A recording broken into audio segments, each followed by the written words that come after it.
The NFL is back, and so is the presidential election. And you may be wondering, what the hell do those two have in common? Well, one man involved in the presidential election has been battling with the NFL for nearly 50 years. From failed ownership bids to lawsuits that have completely shaken the sports world, the feud between the NFL and Donald Trump is a sports business and sports law story that I think is worth sharing. So here's the story of how the 45th president of the United States has been at war not with a country or political candidate, but rather the National Football League. Donald Trump waged war on the NFL on his grudge against the league, which can be traced back to Trump's ownership of the New Jersey Generals. Wouldn't you love to see one of these NFL owners, when somebody disrespects our flag, to say, get that son of a bitch off the field right now, out, he's fired. Today, if you hit too hard, boom, 15 yards. They're ruining the game, right?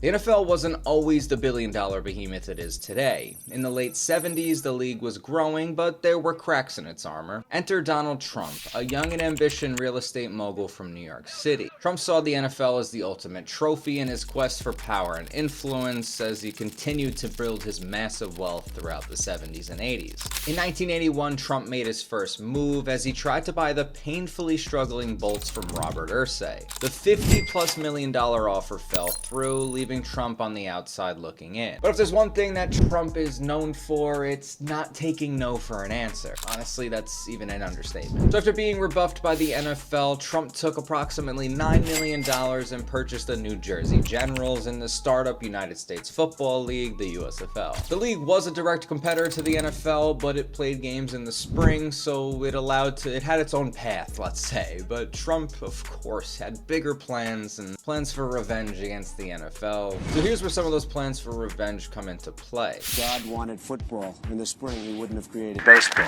As a pretty brand new owner and relatively young businessman, he absolutely insisted that the USFL move to the fall to go head to head with the NFL, plotting his revenge on the league. It was a risky move even at that time in the NFL's life, but Trump believed that at least if they couldn't defeat the NFL, it would force the NFL to merge with the USFL, and thus also giving him the power and control of an NFL franchise that he had been craving for, at the minimum, last 5 years at this point. But of course, the NFL was not about to let some upstart league challenge the supremacy of the Shield. So the stage was set for the sports, entertainment, and football showdown. Both the NFL and USFL would be playing at the same time in the fall, with Donald leading the charge.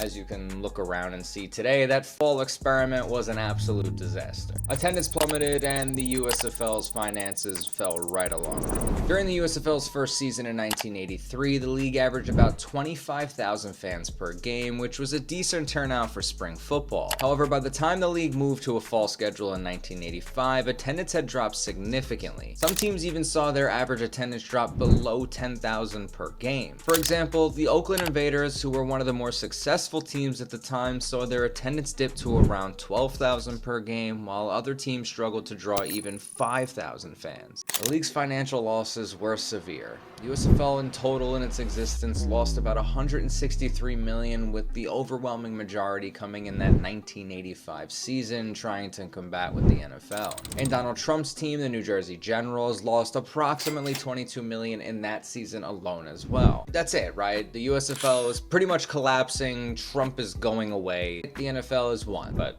Trump was not done, as you probably could have guessed, as there's more time left in this video. His next solution in this grand revenge plan was get the USFL to sue the NFL. The USFL filed an antitrust lawsuit against the NFL in October 1984, alleging that the NFL was an illegal monopoly that had used its powers to prevent the USFL from securing television contracts and stadium deals. They argued that the NFL's actions were in violation of the Sherman Antitrust Act, which prohibits monopolistic practices and actually promotes competition. So it would promote the competition between the two leagues. In 1986, the case went to trial. Trump was, as always, very confident, but the NFL had very deep pockets and a legal team that just wasn't easily intimidated by Donald Trump. Now, the lawsuit was an absolute Hail Mary, and Trump hoped that the court would find in their favor and the NFL and the USFL would merge and he could finally own an NFL franchise, even if it was in this way. Or at minimum, he would get paid handsomely. The USFL sought damages of $1.69 billion, which, if tripled under antitrust law, could have amounted to more than $5 billion.